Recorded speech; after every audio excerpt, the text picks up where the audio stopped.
आज की खबर में आप सभी का स्वागत है। तो चलिए बढ़ते हैं देश दुनिया की बड़ी खबरों की ओर। उमर अब्दुल्ला भड़के पाकिस्तान के पीएम शहबाज शरीफ पर। जम्मू कश्मीर के मुख्यमंत्री उमर अब्दुल्ला ने पहलगाम आतंकी हमले की निष्पक्ष जांच से जुड़ने की पाक की पेशकश पर सवाल उठाए हैं। उन्होंने शहबाज शरीफ को खरी खोटी सुनाई है। पाकिस्तानी सेना ने फिर तोड़ा सीज फायर एलओसी पर लगातार तीसरे दिन फायरिंग। भारतीय सेना का मुंहतोड़ जवाब। पाकिस्तान लगातार सीज फायर का उल्लंघन कर रहा है। लगातार तीसरे दिन पाकिस्तान की ओर से एलओसी पर फायरिंग की गयी। जानकारी के मुताबिक शनिवार रेत एलओसी पर टुटमारी गली और रामपुर सेक्टर में पाकिस्तान की तरफ से फायरिंग हुई, जिसका भारतीय सेना ने मुंहतोड़ जवाब दिया। दोनों तरफ से स्मॉल आर्म का इस्तेमाल हुआ है। पहलगाम हमले के बाद अब कुपवाड़ा में आतंकियों ने की गोलीबारी, एक शख्स की मौत। जम्मू कश्मीर के पहलगाम में हुए आतंकी हमले के बाद सुरक्षा बलों ने आतंकवादियों के खिलाफ अभियान तेज कर दिया है। अब तक वहाँ 9 आतंकियों के घर ध्वस्त किए गए। वहीं आतंकवादियों के 64 मददगारों के खिलाफ यूएपीए के तहत कार्रवाई की गयी। बिलावल भुट्टो ने सिंधु के पानी को लेकर भारत को धमकी दी। इस पर शिवसेना यूवीटी नेता प्रियंका चतुर्वेदी ने मुंहतोड़ जवाब दिया। उन्होंने 2 शब्दों में सोशल मीडिया पर लिखा, अरे चल बे। बम फटने जैसा धमाका, लाशों के उड़े चिथड़े। नूह में सड़क हादसे का मंजर देख कांपी लोगों की रूह। हरियाणा के नूह जिले में दिल्ली मुंबई एक्सप्रेसवे पर गांव इब्राहिम बास के पास शनिवार सुबह हुए दर्दनाक हादसे के बाद मातम छा गया। चंद सेकंड में शवों के बिखराव को देखकर हर तरफ चीख पुकार मची रही। नूह में भीषण सड़क हादसा। दिल्ली मुंबई एक्सप्रेसवे पर हादसे में 7 सफाई कर्मी की मौत, 4 गंभीर रूप से घायल। नूह में एक्सप्रेसवे पर दर्दनाक हादसा। पिकअप ने कार को मारी टक्कर, 7 मजदूरों की मौत। हरियाणा के नूह में एक्सप्रेसवे पर भीषण सड़क हादसा हुआ है। हादसे में 6 मजदूरों की मौत हो गई है और 5 गंभीर रूप से घायल हो गए हैं। सभी मृतक खेड़ी कला गांव के रहने वाले हैं। हादसा उस वक्त हुआ जब मृतक और घायल गाड़ी से उतरकर काम पर जा रहे थे। घायलों को अस्पताल में भर्ती कराया गया है। पुलिस मामले की जांच कर रही है। प्रधानमंत्री नरेंद्र मोदी ने हरियाणा के नूह में दुर्घटना में हुई लोगों की मृत्यु पर शोक व्यक्त किया है। जम्मू कश्मीर में आतंकियों की उल्टी गिनती शुरू। सेना ने जारी की दहशतगर्दों की लिस्ट। जम्मू कश्मीर में आतंकियों के खिलाफ भारतीय सेना ने बड़ा अभियान शुरू किया है। पहलगाम हमले के बाद सेना ने 2 आतंकवादियों को मार गिराया और 7 के घर ध्वस्त किए गए। इसके अलावा 14 एक्टिव स्थानीय आतंकवादियों की पहचान कर ली गई है और उनका सफाया करने की तैयारी चल रही है। हिंदुओं को घर में घुस कर मारेंगे, एक भी मर्द नहीं बचेगा। बरेली में मोइन सिद्दीकी ने महिला को धमकाया। उत्तर प्रदेश के बरेली में मोइन सिद्दीकी उर्फ चोटी कटवा नाम के युवक ने धमकी दी कि हमारी सरकार आने पर हिंदुओं के घर में घुस कर मारा जाएगा, एक भी मर्द नहीं बचेगा। पुलिस ने युवक को गिरफ्तार कर लिया। हालांकि मोइन ने अपने किए की माफी मांगी है। कोर्ट ने उसकी गलती स्वीकार कर ली और उसे रिहा कर दिया गया है। भारत और पाकिस्तान के बीच सिंधु जल समझौते को रद्द किए जाने को लेकर चल रहे तनाव के बीच पाकिस्तानी मीडिया ने झेलम नदी को लेकर भारत पर बड़ा आरोप लगाया है। बॉर्डर पर बसे गांव वालों को दिया गया आदेश, 2 से 3 दिन में काट ले फसल, क्या कुछ बड़ा होने वाला है। भारत और पाकिस्तान के बीच तनाव बना हुआ है। इस बीच बीएसएफ ने बॉर्डर पर बसे गाँव को आदेश दिया है कि अपनी फसलों को 2-3 दिन में काट ले और पराली भी उठा ले जाएं। पाक को घिरता देख मैदान में उतरा चीन। भारत से मुकाबले के लिए दिया ये हथियार। भारत पाकिस्तान के बढ़ते तनाव के बीच चीन ने पाकिस्तान को सबसे ज्यादा PL-15 long range air to air missile दे दी है।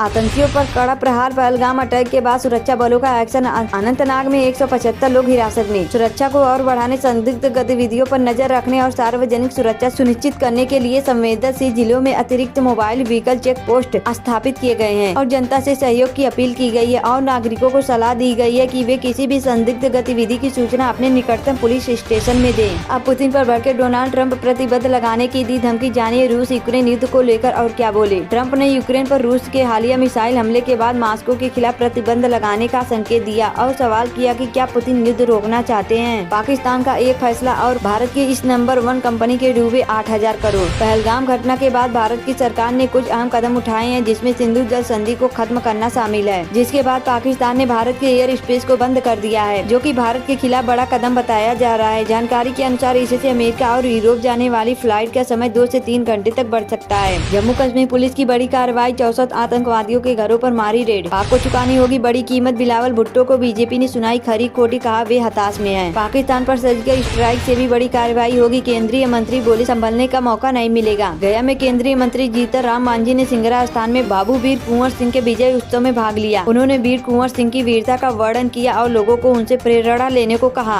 यूपी के 23 जिलों में वज्रपात के साथ भारी बारिश की संभावना। 12 जिलों में ओलावृष्टि की आशंका। तराई क्षेत्र समेत 23 जिलों में गरज चमक के साथ हल्की बारिश हो सकती है, जबकि 13 जिलों में ओलावृष्टि की चेतावनी जारी की गई है। इसके अलावा इन इलाकों में 40 से 50 किलोमीटर प्रति घंटे की रफ्तार से तेज हवाएं चलने की भी संभावना जताई गई है।